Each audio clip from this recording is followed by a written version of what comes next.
6절에서 7절 말씀입니다. 이사야 9장 6절에서 7절 말씀, 구약성경 979페이지 우리 찾으셨으면 2절 말씀이니까 함께 합독해서 함께 읽도록 하겠습니다. 찾으셨죠? 화면 보시고 또 여러분 성경책 보시면서 6절 7절 함께 읽습니다. 시작.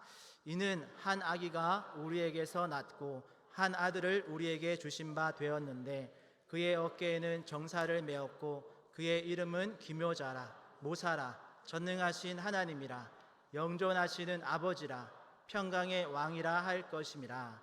그 정사와 평강의 더함이 무궁하며 또 다윗의 왕자와 그의 나라에 군림하여 그 나라를 굳게 세우고 지금 이후로 영원히 정의와 공의로 그것을 보존하실 것이라. 만군의 여호와의 열심히 이를 이루시리라. 아멘. 우리 믿음의 지체들 옆에 있는 분과 이렇게 인사하겠습니다. 마라나타. 네, 마라탕 아니고 마라나타. 네. 마라나타 뜻 아시죠? 네. 우리 주여 오시옵소서라는 뜻입니다. 그런 인사로 우리가 이 시간을 나누었는데요. 이 시간은 본문의 말씀을 가지고 제목에 있듯이 아멘 주 예수여 오시옵소서라는 제목으로 은혜를 나누려고 합니다.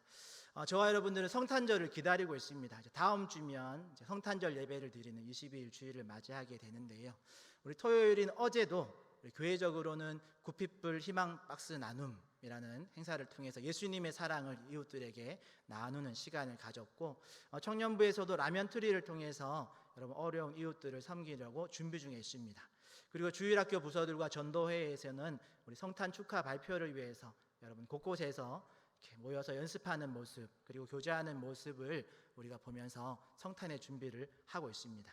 이처럼 따로 어떤 특별한 절기로 기간을 정하지 않더라도 우리 성도들의 기억 속에 그리고 우리 신앙생활 속에 12월이 되면 이웃들을 돌아보고 또 어렵고 어두운 곳에 온기를 전하려고 또 예수님의 탄생의 기쁨을 나누려고 하는 이런 모습을 보면서 제가 얼마나 이 12월이 아름답게 느껴지는지 모르겠습니다. 그래서 오늘 이 시간에는 우리가 이렇게 자연스럽게 성탄을 준비하면서 혹시라도 놓칠 수 있는 예수님의 오심 중에 이 3가지의 오심에 대해서 말씀을 나누려고 합니다. 우리가 얼핏 생각하면 성탄절에는 아기 예수님만 떠올리기 쉽지만 예수님의 오심을 예언한 오늘 본문의 말씀 이사야서 9장 6절 7절 말씀에만 봐도 한 아기의 이야기만 예언된 것이 아닙니다. 오늘 말씀 안에 보면 3가지의 주제가 나오는데 한 아기 또는 한 아들로 오신 예수님, 성육신에 대한 이야기, 과거의 사건이죠. 그리고 말씀으로 오신 예수님, 전능하신 하나님에 대한 이야기고 이것은 현재 우리에게 적용되어질 수 있고 또 3번째로는 다시 왕으로 오실 예수님, 영원한 왕으로 재림주로 오실 이것은 미래에 대한 주제로 우리에게 알려주고 있죠. 그런 기록들이 함께 예언되어져 있는 본문이 오늘 우리가 읽은 본문의 말씀입니다. 그리고 우리 주 예수님은 이 모든 것을 말씀대로 성취하신 그리스도이십니다. 그리고 나의 구원자이심을 믿습니다. 그러기에 소망하기는 오늘 말씀을 통해서 예수님의 오심을 우리가 더 깊이 알고 고대하는 그런 저와 여러분 되시기를 축복합니다. 첫 번째로 우리가 기다리는 예수님의 오심은 아기 또는 아들로 오신 예수님입니다. 성육신의 사건이죠. 우리 9절 말씀, 상반절 말씀만 우리 함께 읽겠습니다. 시작. 이는 한 아기가 되었는데, 아멘. 이 말씀으로 예수님의 탄생에 대한 예언을 하고 있죠. 메시아가 오실 건데 한 아기로 우리에게서 즉 인간에게서 태어났다라고 말하고 있는 겁니다. 이건 우리가 너무나도 잘 알고 있는 아기 예수님의 탄생에 대한 예언이죠. 그런데 여러분 오늘 본문에 보면 한 아기 말고 또 하나 눈에 들어오는 것이 있습니다. 같은 표현 같지만 다른 표현이 있는데 뭘까요? 바로 한 아들을 우리에게 주셨다라는 예언입니다. 여러분 이 말은 목수의 아들 마리아의 아들을 우리에게 주셨다라는 말이 아닙니다. 그러면 누구의 아들을 주셨다라는 말일까요? 네, 하나님의 아들, 그 독생자를 우리에게 주셨다라는 예언입니다. 그러니까 아기 예수님이라는 것은 육체로 인간의 어머니의 태를 통해서 이 땅에 오신 성육신하신 예수님을 상징하는 표현이라면, 그래서 그 성육신하신 성육신 하신 상징의 표현입니다. 그 성육신은 낮아지심의 끝판왕이죠. 창조주가 인간의 부모의 돌봄이 없이는 한순간도 살 수 없는 그런 무지하고 무능한 존재로 이 땅에 오셨다라는 말입니다. 예수님은 이 땅에 오실 때 마치 요즘으로 말하면 미혼모가 몰래 화장실에서 아이를 낳듯이 아무도 환영하지 않는 그 짐승의 우리에서 갓 태어난 아기를 누일 자리가 없어서 그 거친 강보에 싸서 말구 위에 누여야 했던 그런 상황에 예수님이 오셨습니다. 또한 예수님은 공생의 3년간 자기를 맞이해 주는 집이 없으면, 자기를 저녁이 됐는데도 자신을 맞이해 줄 집을 찾지 못하면 항상 제자들과 함께 노숙을 하셨습니다.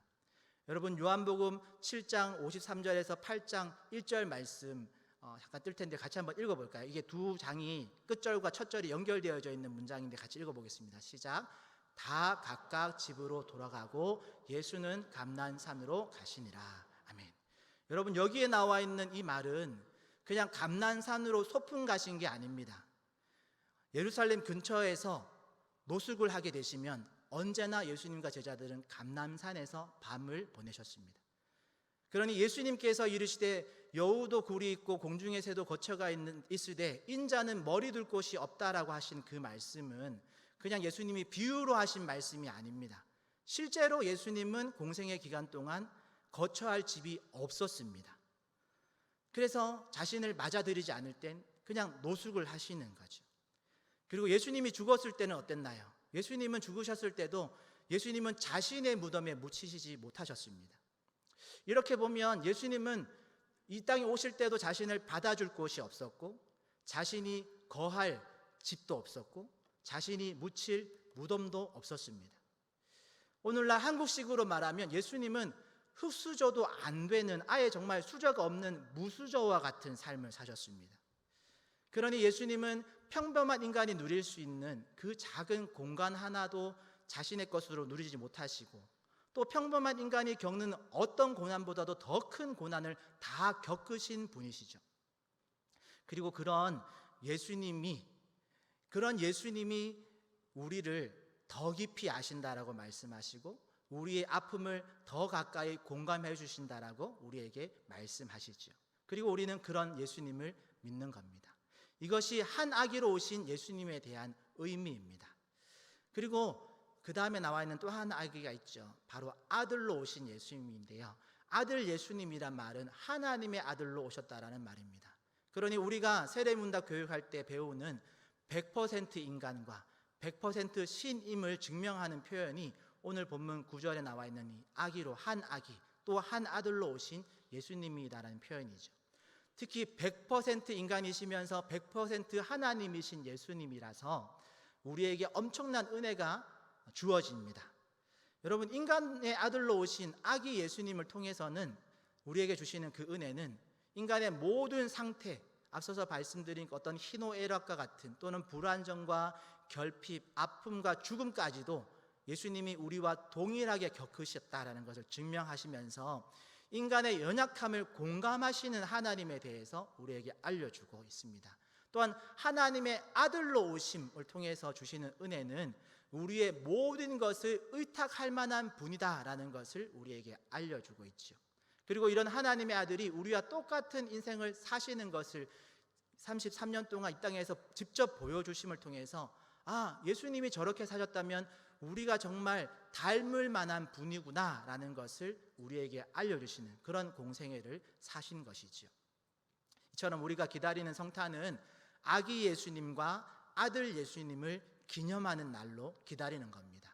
그러니 구절의 말씀에서 우리에게 주신, 그리고 우리가 기다리는 첫 번째 오심은 바로 성육신하신 예수 그리스도에 대한 기다림입니다. 이처럼 여러분, 흑암 속에 한 아기는 무력해 보입니다. 그러나 오늘 또 우리에게는 이 한 아기가 필요한 줄 믿습니다. 이 한 아기로, 이 한 아들로 오신 예수님을 보면서 우리는 소망을 발견하는 것입니다. 이것이 믿음의 본질이 되어지는 것이죠. 두 번째로 우리가 기다리는 오심은 바로 말씀으로 오신 예수님입니다.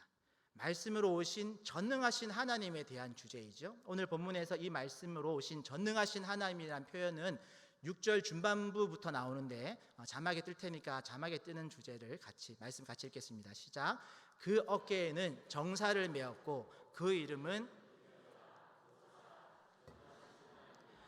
영존하신 아버지라 평강의 왕이라 할 것임이라. 아멘.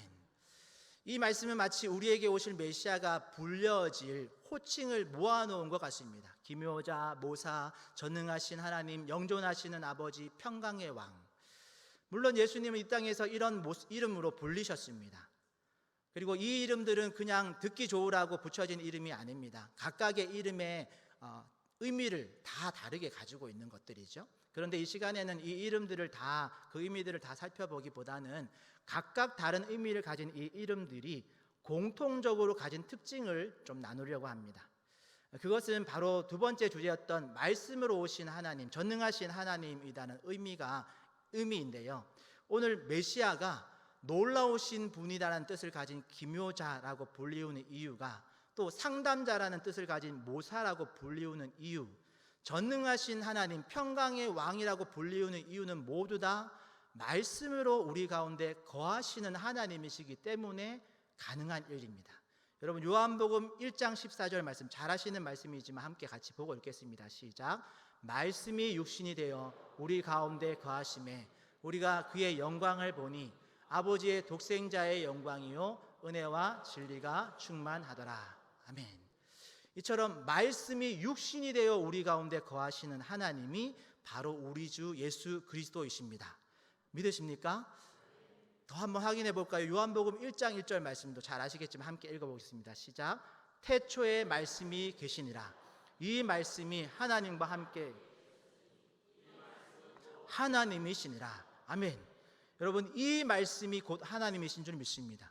여러분들이 가지고 계신 이 말씀이 곧 하나님인 줄 믿습니다. 이 성경책 안에 기록해 주신 하나님의 말씀이 우리 안에 역사하면 이 말씀이 우리 안에 놀라운 일을 일으키셔서 기묘자가 되시는 겁니다. 이 말씀이 우리 마음을 만져주셔서 모사가 되어주시는 겁니다. 이 말씀이 우리 상황 속에서 역사하셔서 전능하신 하나님이심을 경험하게 되는 것입니다. 수많은 철학과 왕들이 이 말씀을 금지시키고 없애버리려고 또 불태웠지만, 실제적으로 불태우고 금서로 이렇게 명령을 내렸지만 정작 그 철학은 다 무너지고 그 왕들은 역사 속에 다 죽어서 없어졌습니다. 하지만 이 말씀은 지금까지 살아 역사함으로 영존하시는 하나님이심을 증명하고, 이 말씀이 우리 공동체에 바르게 임하면 우리의 모든 관계 속에 평화와 평강의 왕으로 임하실 줄 믿습니다. 이처럼 예수님의 오심을 기억할 때 우리가 잊지 말아야 할 것은 말씀으로 오셨다라는 겁니다. 그리고 이 진리를 우리가 분명히 알면 이 말씀은 저 멀리 있는 하늘에 계신 하나님이 아닌 우리 가운데 거하시는 하나님, 임마누엘의 하나님으로 경험될 줄 믿습니다. 정말 그런지 요한복음 14장 8절 9절 말씀 한 사건을 제가 같이 보려고 하는데요. 요한복음 14장 8절 9절 함께 읽겠습니다. 시작. 빌립이 이르되 주여 아버지를 우리에게 보여 주옵소서. 그리하면 족하겠나이다. 예수께서 이르시되 빌립아, 내가 이렇게 오래 너희와 함께 있을 때 내가 나를 알지 못하느냐? 나를 본 자는 아버지를 보았거늘 어찌하여 아버지를 보이라 하느냐? 아멘. 지금 이게 무슨 상황인가요? 빌립이 예수님을 따라다니다가 요한복음 14장, 요한복음 16장까지 있으니까 14장 정도 되면 공생의 후반부 정도 되죠.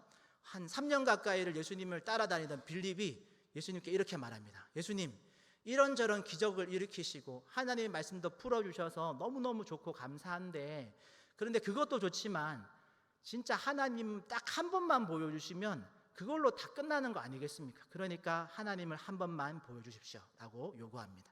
그러자 예수님의 대답이 어떠한가요? 빌립아, 내가 이렇게 오래 너와 함께 먹고 마시고 자고 생활하고 희노애락을 함께 누리고 있었는데, 함께 거하고 있었는데 네가 나를 알지 않느냐? 나를 본 자는 이미 아버지를 본 것이다 라고 말씀하시죠. 여러분, 빌립의 이 장면과 우리가 방금 다룬 말씀으로 오신 예수님, 이 말씀이 하나님이시다라는 이 진리가 여러분 연결되시나요? 잘 이해가 안 되시는 분위기죠. 그래서 제가 설명드리면, 혹 우리 중에 이런 분 계시지 않으신가요? 하나님을 보여주면 내가 믿겠습니다. 하나님은 왜 나와 함께 하지 않으시는가요? 어떻게 하면 하나님을 내 안에 모실 수 있는 건가요? 하나님을 가까이 한다라는 게 뭐죠? 어떻게 하라는 거죠? 하나님이 내 안에 계셔야 한다라는데 하나님을 어떻게 내 안에 모실 수 있죠? 하나님 나에게 들어오세요 하면 들어오시는 건가요? 라는 질문을 하실 수 있죠. 이런 비슷한 질문들을 우리 주변에서 많이 들으실 수 있을 겁니다. 어찌 보면 이 질문들이 모두 빌립이 하나님을 보여주시면 족하겠나이다 라는 그런 요구와 같은 것들입니다. 그런 요구 예수님이 뭐라고 말씀하셨죠? 나를 본 자는 이미 아버지를 보았다라고 말씀하십니다. 그렇습니다. 예수님은 말씀을 오셨습니다. 여러분, 이 말씀이 하나님이시다라는 진리를 우리가 믿는다면 여러분, 하나님이 보고 싶으신가요? 그러면 뭘 보면 되죠? 말씀을 보면 됩니다. 하나님을 가까이 하고 싶으신가요? 그럼 무엇을 가까이 하면 될까요? 말씀을 가까이 하면 됩니다. 하나님 내 속에 들어와 주세요 이렇게 말한다면 이렇게 말하면 하나님 내 속에 쑥 들어와서 어떤 신비한 체험을 하고 그런 것들이 아니라 하나님이 내 속에 들어오신다라는 건 이 말씀이 내 눈으로, 내 귀로, 내 머리로, 내 가슴으로 들어오는 것, 내 마음에 들어와서 이 말씀이 내 안에서 역사하시는, 내 안에서 나를 통치하시는 것을 말하는 겁니다. 그러니 하나님 말씀 한 구절도 보지 않고 하나님 말씀을 한 번도 듣지 않은 사람은 결코 하나님이 그 마음에 들어올 수 없는 거죠. 이런 관점에서 보면 말씀으로 오신 우리 주님은 지금도 만날 수 있는 하나님, 오늘도 만질 수 있는 하나님이십니다. 우리 눈으로 똑똑히 볼 수 있는 하나님이십니다. 손을 뻗으면 언제나 내 곁에 계신 하나님이십니다. 그 말씀을 암송하고 묵상함으로 내 마음에 품을 수 있는 하나님이십니다. 이 명확하신 하나님을 여러분 빌립처럼 3년이나 동고동락하면서 모르고 못 누리는 그런 아쉬움을 남기는 그런 삶을 살지 않기를 바랍니다. 소망하기는 오늘도 우리가 하나님을 만나고 하나님을 만지고 하나님을 더 깊이 누리는 그런 저와 여러분 되시기를 축복합니다. 끝으로 우리가 기다리는 오심은, 세 번째 오심은 바로 다시 왕으로 오실 예수님입니다. 영원한 왕으로, 재림주로, 미래에 대한 이야기죠. 오늘 7절 말씀 함께 같이 읽어보겠습니다. 시작. 그 정사와 평강의 더함이 무궁하며 그 나라를 굳게 세우고 지금 이후로 영원히 정의와 공의로 그것을 보존하실 것이라. 만군의 여호와의 열심히 이를 이루시리라. 아멘. 여러분 7절의 말씀에 보서는 분명히 메시아가 오시면 다윗의 왕자와 그의 나라에 군림하여 그 나라를 굳게 세우고 지금 이후로 영원히 정의와 공의로 그 나라를 보존하실 것이다 라고 기록해 놓았습니다. 이 말씀은 메시아가 오시면 다윗의 왕권을 회복시키고 그 왕자가, 그 왕국이 영원히 이어지게 하겠다라는 선언이죠. 그리고 이 말씀은 예수님의 초림으로 시작되었습니다. 그리고 십자가와 부활 그리고 승천으로 지금까지 현재까지 진행 중입니다. 아직 완료된 것은 아닙니다. 예수님 당시의 제자들과 수많은 대적들은 예수님의 오심으로 이 말씀이 완료될 것으로 착각을 했습니다. 그래서 수시로 제자들이 예수님께 이스라엘을 로마에서 독립시키는 날이 언제입니까? 라고 고대하고 묻기도 했죠. 그러나 이 말씀은 예수님의 오심으로 시작된 것이지 아직 완료된 것은 아닙니다. 이 말씀은 이미 성취되었지만 아직 완료된 것은 아니다라는 말씀이죠. 그리고 오늘날도 우리는 이 이미와 아직 사이에 살고 있습니다. 그래서 오늘날 우리에게 중요한 것은 현재도 중요하지만 아직의 시간, 아직 남아있는 시간, 그 시간을 살고 있기 때문에 미래를 기대하고 소망하고 있어야 될 줄 믿습니다. 2000년 전 예수님이 이 땅에 오심은 구원의 시작으로서의 놀라운 사건이었다면 그 말씀은 현재 우리와 함께 거하시며 지금도 우리를 인도하고 계신 줄 믿습니다. 그리고 아직 완료되지 않은 그 영원한 하나님의 나라의 도래를 꿈꾸면서 다시 오셔서 모든 것을 완성하시고 완료하실 하나님을 소망하시기를 바랍니다. 우리가 인생 속에서 고난 중에도 완전히 엎드려지지 않는 이유가 바로 이 다시 왕으로 오실 주님을 기대하고 있기 때문인 줄 믿습니다. 지금은 이 고난이 고난의 이유가 다 이해되지 않고 그 고난의 이유가 다 소화되지 않을 수 있습니다.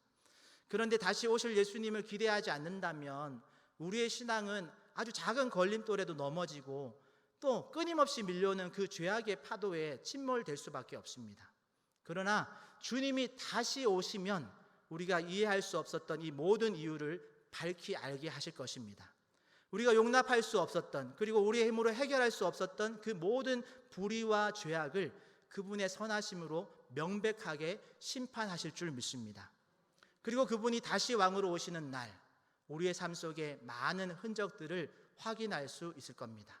죄악된 것들은 책망하실 것이고 회개한 것들은 기억하지 않으실 것이고 그리고 잘한 것들은 칭찬하시겠죠. 특별히 지혜로운 성도라면 이 칭찬받을 만한 일을 놓치지 않기를 바랍니다. 예수님께 칭찬받을 만한 일이 뭐가 있을까요? 승천하신 예수님께서 우리에게 다시 오시겠다라고 약속하시면서 우리에게 명령하신 게 있습니다. 그게 뭐냐면 복음으로 충만한 한 영혼을 세우는 일입니다. 바로 하나님 앞에 섰을 때 하나님께 칭찬받을 만한 일들이 바로 이 복음으로 충만한 한 영혼을 세우는 일이라는 거죠. 어떤 면에서 우리가 복음으로 이례적인 어떤 전함은 할 수 있습니다. 복음을 예수님 믿으세요 이렇게 이례적으로는 전할 수 있습니다. 누구든지. 그런데 복음으로 충만한 한 영혼을 세우는 일에는 반드시 훈련된 일꾼이 필요합니다. 왜냐하면 훈련되지 않으면 충만함을 유지할 수 없기 때문에 그렇습니다. 그래서 이 설교 후에 전도폭발 수료식을 하는데 이 수료식이 너무 귀하죠. 12주간 복음으로 나 자신을 먼저 충만케 하는 훈련, 그 훈련을 통과한 자들의 수료를 축하하는 시간이기 때문에 너무 귀한 시간이죠. 뭔가 갑자기 전도폭발을 홍보하는 분위기 같죠? 네, 그렇습니다. 네, 전도폭발 훈련 홍보 중입니다. 사실 저는 이번 학기에 전도폭발 훈련 근요반 강사였습니다.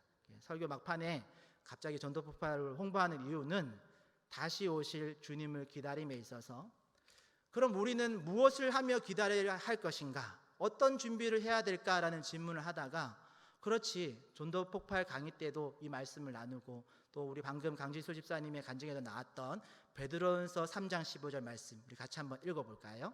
시작. 너희 마음에 그리스도를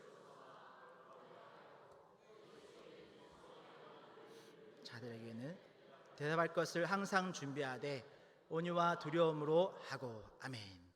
이처럼 우리는 우리에게 소망에 관한 이유를 묻는 자에게 대답할 것을 항상 준비하고 있어야 합니다. 이것이 다시 오실 주님을 기다리는 성도의 바른 자세인 줄 믿습니다. 물론 전도폭발 훈련엔 아무나 막 참여할 수는 없습니다.